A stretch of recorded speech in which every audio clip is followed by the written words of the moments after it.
بسم اللہ الرحمن الرحیم۔ السلام علیکم۔ اس آڈیو میں ہم کتاب جواہر البحار جلد نمبر 2 کو آگے کنٹینیو کریں گے۔ اس سے پہلے اگر آپ نے سبسکرائب نہیں کیا تو سبسکرائب کر لیں اور بیل آئیکن پریس کر دیں۔ تو شروع کرتے ہیں۔ نبی کریم صلی اللہ علیہ وسلم کے احوال مبارک۔ امام ابن الحاج مالکی قدسرہ کے فرمودہ جواہر سے ایک یہ بھی ہے جو انہوں نے اپنی مذکورہ کتاب المدخل کے آخر میں مرید کے آداب پر کلام کرتے ہوئے ارشاد فرمایا ہے۔ اس لیے ہم نے بھی یہی مناسب سمجھا کہ نبی اکرم صلی اللہ علیہ وسلم کے چند احوال و آثار تبرکن ذکر کر کے اپنی گفتگو کا اختتام کریں تاکہ مرید کے لیے حضور انور صلی اللہ علیہ وسلم کے تصرفات، حرکات، سکنات و اشارات کی پیروی کرنے میں سہولت ہو۔ چنانچہ آپ کے انہی احوال و آثار سے بعض وہ ہیں جنہیں امام باجی قدسرہ نے اپنی کتاب سنن الصالحین و سنن العابدین میں ذکر فرمایا۔ امام باجی قدسرہ نے اپنی مذکورہ کتاب میں روایت فرمایا کہ امام الائمہ مالک رضی اللہ عنہ نے فرمایا کہ دو آدمی بیٹھے ہوئے باتیں کر رہے تھے اور حضرت کعب احبار رضی اللہ عنہ ان کے قریب ہی بیٹھے ہوئے تھے۔ دوران گفتگو ایک نے اپنے دوسرے ہمنشیں سے کہا، آج میں نے یہ خواب دیکھا ہے کہ گویا قیامت برپا ہے اور سب لوگ اکٹھے ہیں۔ اسی دوران میں نے سب انبیاء کرام علیہ السلام کو دیکھا کہ ان کے لیے تو دو دو نور ہیں اور ان کے پیرووں کے لیے ایک ایک نور ہے۔ اور اسی اثناء میں جب میں نے نبی کریم صلی اللہ علیہ وسلم کی زیارت کی تو مجھے دکھائی دیا کہ آپ کے جسم اقدس کے لو دو اور سر اقدس کے ہر بال مبارک میں دو دو نور ہیں اور اسی طرح آپ کے پیروکاروں میں بھی دو دو نور ہیں۔ اس گفتگو پر حضرت کعب احبار رضی اللہ عنہ نے بات کرنے والے سے فرمایا، خدا کا خوف کر اور دیکھ تو کیا کہہ رہا ہے۔ اس شخص نے حضرت کعب رضی اللہ عنہ سے فرمایا، میں تو اپنی دیکھی ہوئی خواب بیان کر رہا ہوں۔ اس پر حضرت کعب رضی اللہ عنہ نے اس شخص کی تصدیق فرماتے ہوئے فرمایا کہ اللہ قسم جس طرح تو نے بیان کیا ہے کتاب اللہ میں بھی اسی طرح ہے۔ نبی اکرم صلی اللہ علیہ وسلم کے فراق میں کھجور کے تنے کا گریہ کرنا، اور اسی طرح امام الائمہ مالک رضی اللہ عنہ سے ہی مروی ہے کہ نبی کریم صلی اللہ علیہ وسلم کی وفات شریف کے بعد حضرت امیر المومنین عمر فاروق اعظم رضی اللہ عنہ کو فرماتے ہوئے سنا گیا کہ آپ گریہ کناں یہ فرما رہے تھے، یا رسول اللہ صلی اللہ علیہ وسلم، میرے ماں باپ آپ پر قربان، ایک وقت وہ تھا جبکہ آپ ایک تنے پر ٹیک لگا کر لوگوں کو واعظ فرمایا کرتے تھے۔ پھر جب سامعین کی کثرت ہوئی تو آپ نے ان کے خطاب کے لیے منبر بنوا لیا، جس کی وجہ سے وہ تنا آپ سے فراق و جدائی کے صدمے میں رو پڑا۔ پھر آپ کے اس پر دست اقدس رکھنے سے وہ خاموش ہو گیا۔ جب بے جان اشیاء کو آپ کی جدائی ناقابل برداشت ہے تو یا رسول اللہ صلی اللہ علیہ وسلم، جب آپ نے اپنی امت کو داغ مفارقت دیا تو یہ آپ کے فراق میں رونے کی زیادہ سزاوار ہے۔ حضور انور صلی اللہ علیہ وسلم کی پیروی اللہ تعالیٰ کی پیروی ہے۔ عمر فاروق اعظم رضی اللہ عنہ فرماتے ہیں، یا رسول اللہ صلی اللہ علیہ وسلم، میرے ماں باپ آپ پر قربان۔ اللہ تعالیٰ کے ہاں آپ کا یہ مقام ہے کہ اللہ تعالیٰ نے آپ کی اتباع کو اپنی اتباع قرار دیا، جیسا کہ اللہ جل مجدہ نے ارشاد فرمایا، من یطیع الرسول فقد اطاع اللہ، جس نے رسول کا حکم مانا بے شک اس نے اللہ کا حکم مانا۔ آپ ہی اول و آخر ہیں۔ عمر فاروق اعظم رضی اللہ عنہ سے ہی مروی، یا رسول اللہ صلی اللہ علیہ وسلم، میرے ماں باپ آپ پر قربان۔ اللہ جل مجدہ کے نزدیک آپ کا وہ مرتبہ ہے کہ اللہ تعالیٰ نے آپ کو مبعوث تو سب انبیاء کرام علیہ السلام کے بعد کیا، مگر آپ کا ذکر رفیع ان سب سے پہلے فرمایا۔ اور اے محبوب، یاد کرو جب ہم نے نبیوں سے عہد لیا، اور تم سے اور نوح اور ابراہیم اور موسیٰ اور عیسیٰ بن مریم سے۔ کافروں کو آپ کا مرتبہ قیامت میں معلوم ہوگا۔ امیر المومنین عمر فاروق رضی اللہ عنہ ہی ارشاد فرمائیں، یا رسول اللہ صلی اللہ علیہ وسلم، میرے ماں باپ آپ پر نثار۔ اللہ جل شانہ نے آپ کو یہ منصب عطا فرمایا ہے کہ جب دوزخ کی گہرائیوں میں دوزخیوں کو عذاب ہو رہا ہوگا تو اس وقت وہ آپ کی اتباع میں ہونے کی آرزو کریں گے، چنانچہ وہ اپنی آرزو کا اس طرح اظہار کریں گے، کاش ہم اللہ جل مجدہ اور اس کے رسول کریم صلی اللہ علیہ وسلم کی پیروی کرتے۔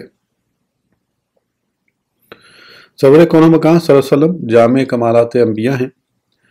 بسند سابق یا رسول اللہ صلی اللہ علیہ وسلم، میرے والدین آپ پہ فدا، اگر حضرت موسیٰ بن عمران علیہ السلام کو اللہ تعالیٰ نے اس کمال سے نوازا کہ ان کو وہ پتھر عطا فرمایا تھا جس سے چشمے جاری ہو جاتے تھے، تو ان کا یہ کمال آپ کے اس کمال سے زیادہ تعجب خیز نہیں جبکہ آپ کی انگشتائے مبارک سے پانی کے چشمے ابل پڑے تھے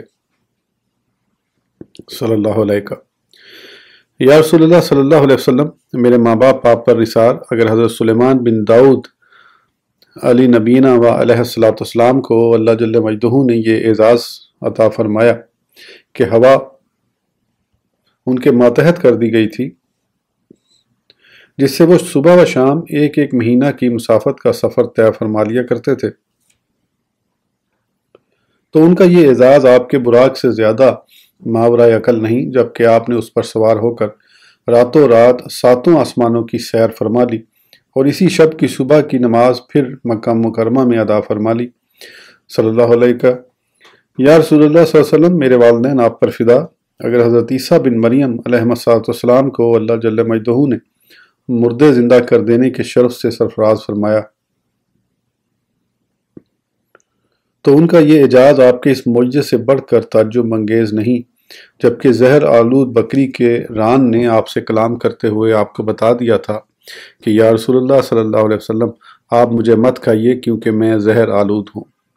یا رسول اللہ صلی اللہ علیہ وسلم، میرے والدین آپ پر فدا، حضرت نوح علیہ نبینا علیہ السلام نے تو اپنی قوم سے اذیت پہنچنے پر اپنی قوم پر یہ فرماتے ہوئے، اے میرے رب، زمین پر کافروں میں سے کوئی بسنے والا نہ چھوڑ، بد دعا ارشاد فرمائی تھی۔ اگر ان کی طرح آپ بھی ہم پر بد دعا ارشاد فرما دیتے تو ہماری نسل ہی منقطع ہو جاتی، جبکہ آپ کی تکالیف و فتنہ سامانیاں بنسبت حضرت نوح علیہ السلام سب سے بڑھ کر تھیں۔ مثلا پشت اقدس پر پتھر برسائے گئے، روح تاباں کو مجروح کیا گیا، دندان مبارک کو شہید کیا گیا، مگر پھر بھی آپ نے بد دعا ارشاد نہ فرمائی بلکہ دعائے خیر سے ہی نوازتے رہے، نوازتے ہوئے فرمایا، خدایا میری قوم کو معاف فرما دے کیونکہ یہ جاہل ہے۔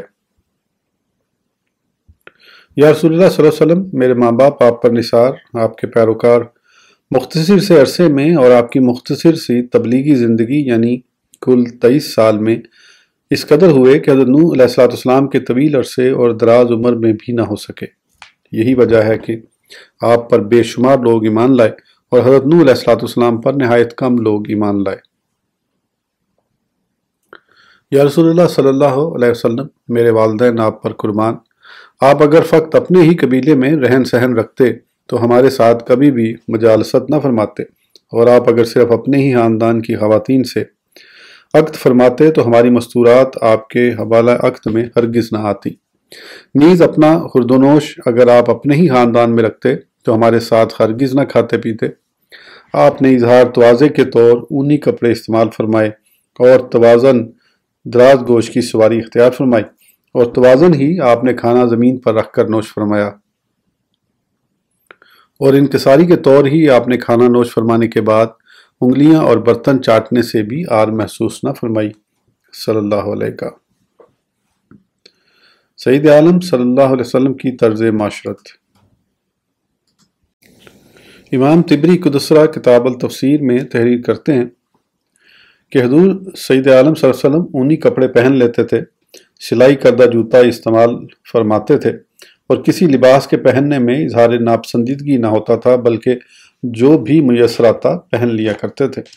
پہناوے میں کبھی تو صرف سادہ چادر ہوتی اور کبھی دھاری دار سوتی یمنی چادر اور کبھی اونی جبہ زیب تن رہتا۔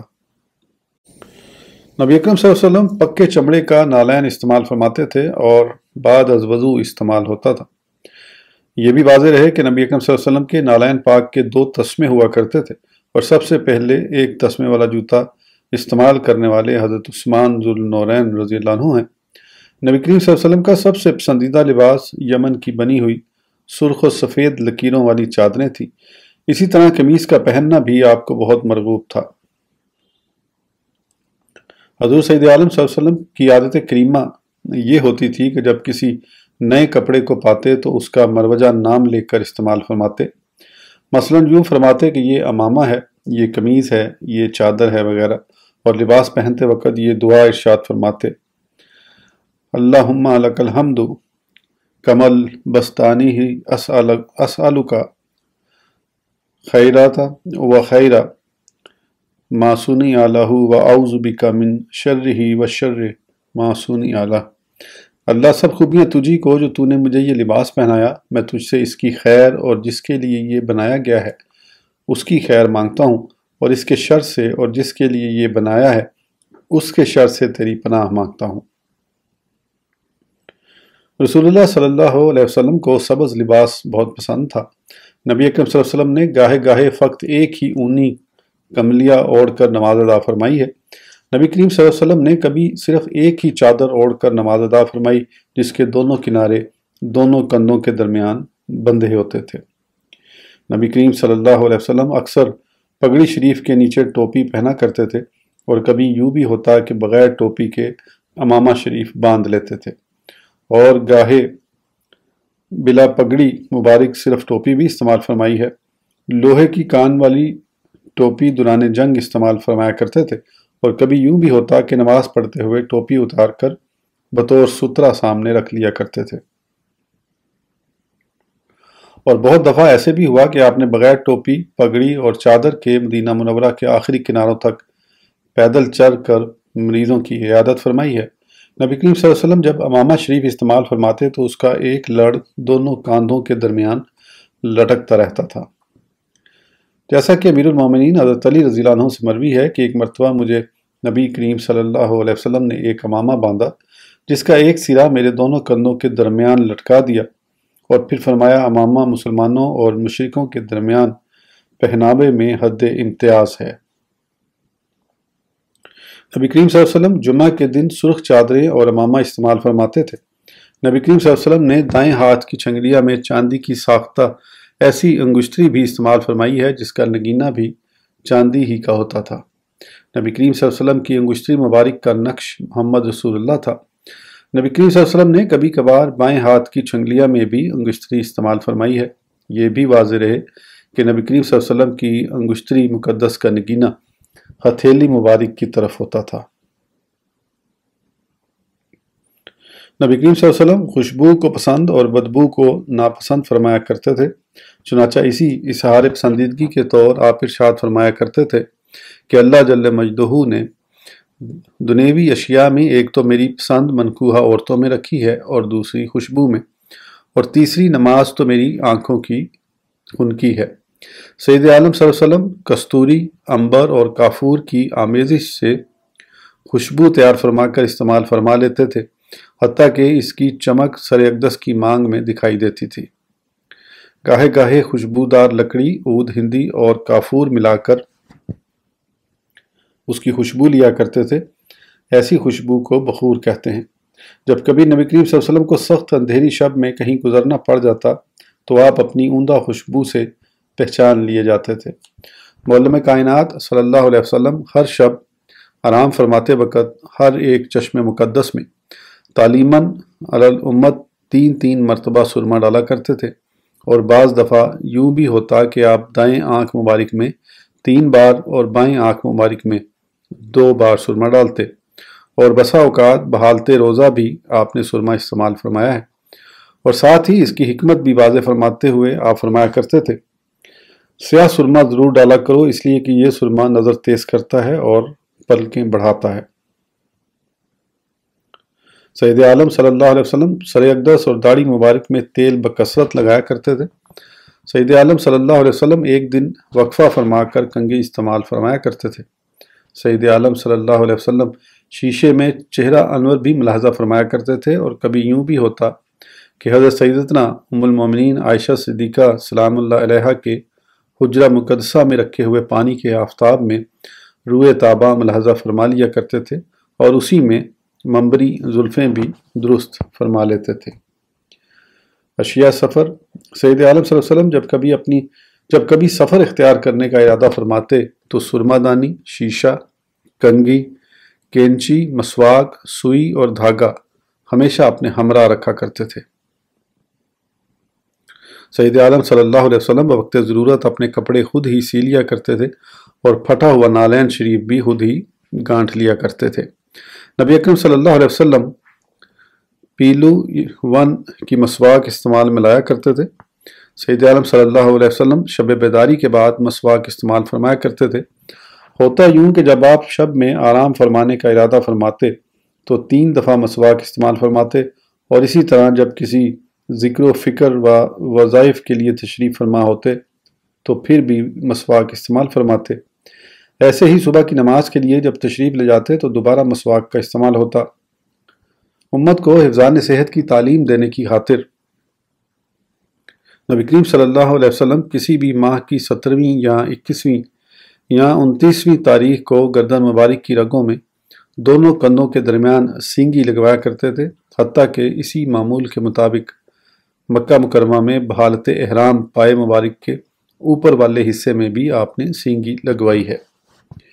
حضور اکرم صلی اللہ علیہ وسلم کے مزاح فرمانے کی کیفیت: سید عالم صلی اللہ علیہ وسلم اپنے حلقہ بگوشوں کی دلجوئی کے لیے کبھی کبھار خوش طبعی بھی فرما لیا کرتے تھے، مگر آپ کی دل لگی خلاف واقعہ نہ ہوتی بلکہ واقعہ اور نفس الامر کے عین مطابق ہوتی تھی۔ مثلا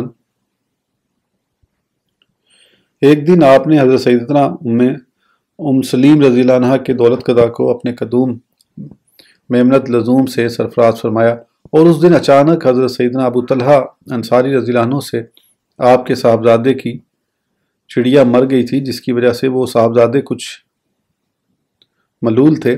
اس پر آپ نے ان کی دلجوئی فرماتے ہوئے مزاحاً فرمایا: یا ابا عمیر ما فعل النغیر، ابو عمیر تمہاری چڑیا کہاں گئی؟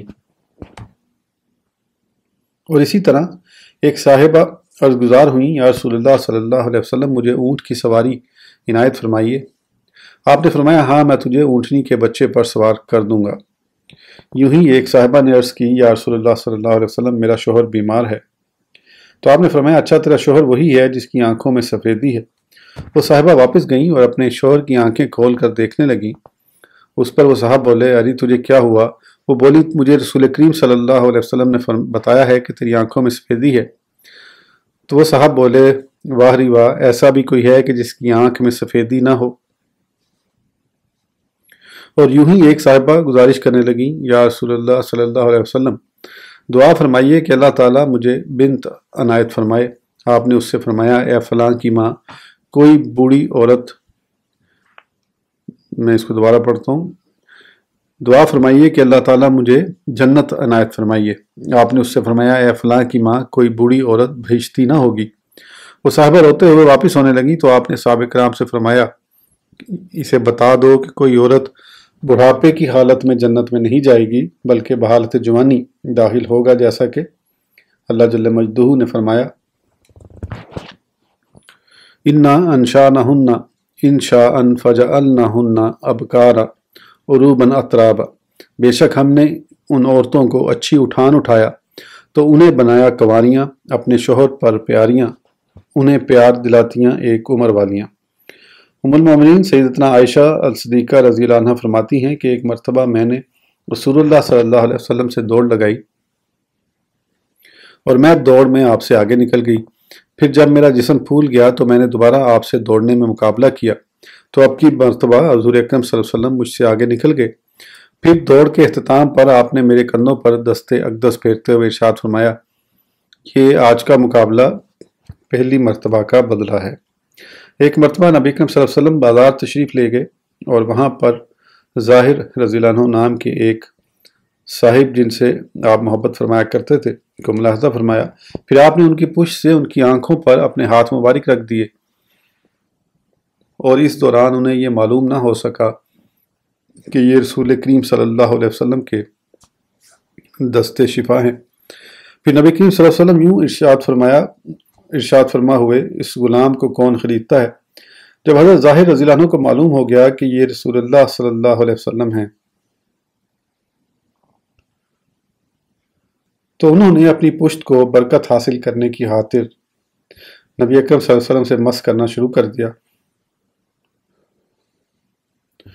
اور ساتھ ہی کہتے جاتے تھے یا رسول اللہ صلی اللہ علیہ وسلم، اس وقت تو آپ مجھے کھوٹا مال پائیں گے۔ پھر آپ صلی اللہ علیہ وسلم نے ان کی دلجوئی فرماتے ہوئے فرمایا، ہاں مگر تو اللہ جل مجدہ کے ہاں تو کھوٹا نہیں ہے، یعنی دنیا والے اگرچہ تجھے کھوٹا جانے مگر تو اللہ تعالیٰ کے نزدیک کھرا ہے۔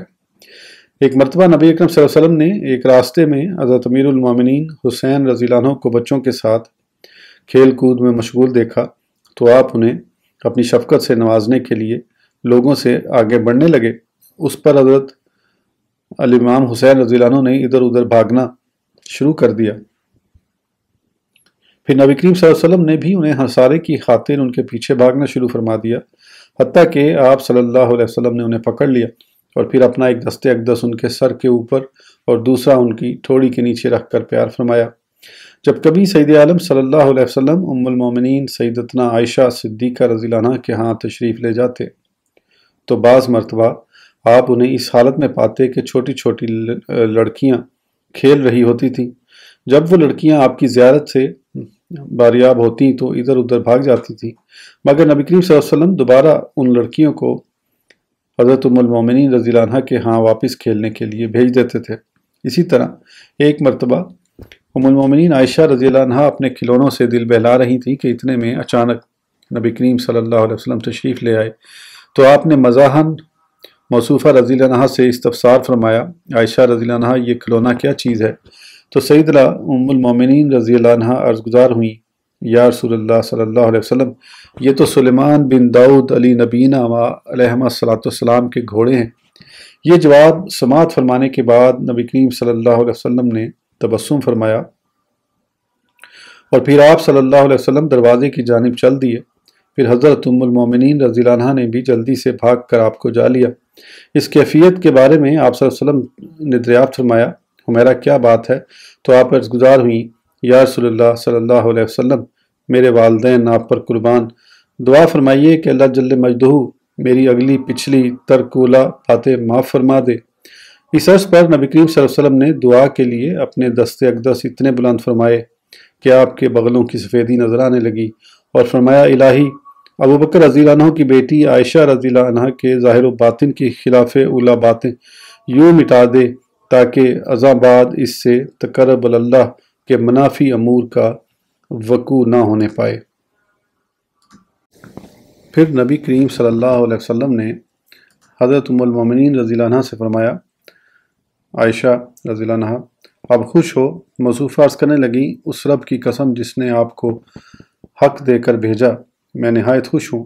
پھر نبی اکرم صلی اللہ علیہ وسلم فرمانے لگے، مجھے بھی ذات الہی کی قسم جس نے مجھے حق دے کر مبعوث فرمایا، میں نے اپنی امت میں سے اس دعا کے ساتھ صرف تجھے ہی خاص نہیں کیا بلکہ شب و روز میں میری اس قسم کی دعا ساری امت کے لیے ہے، چاہے وہ پہلی ہو یا درمیانی یا پچھلی قیامت تک آنے والی ہیں، سب کے لیے دعا کرتا رہتا ہوں اور میری دعا پر سبھی فرشتے آمین کہتے ہیں۔ اس ویڈیو کے لیے اتنا ہی، پھر انشاءاللہ اگلی ویڈیو میں آگے کنٹینیو کریں گے۔ اس وقت تک کے لیے اجازت دیجیے، سبسکرائب کرنا نہ بھولیں۔ اللہ حافظ۔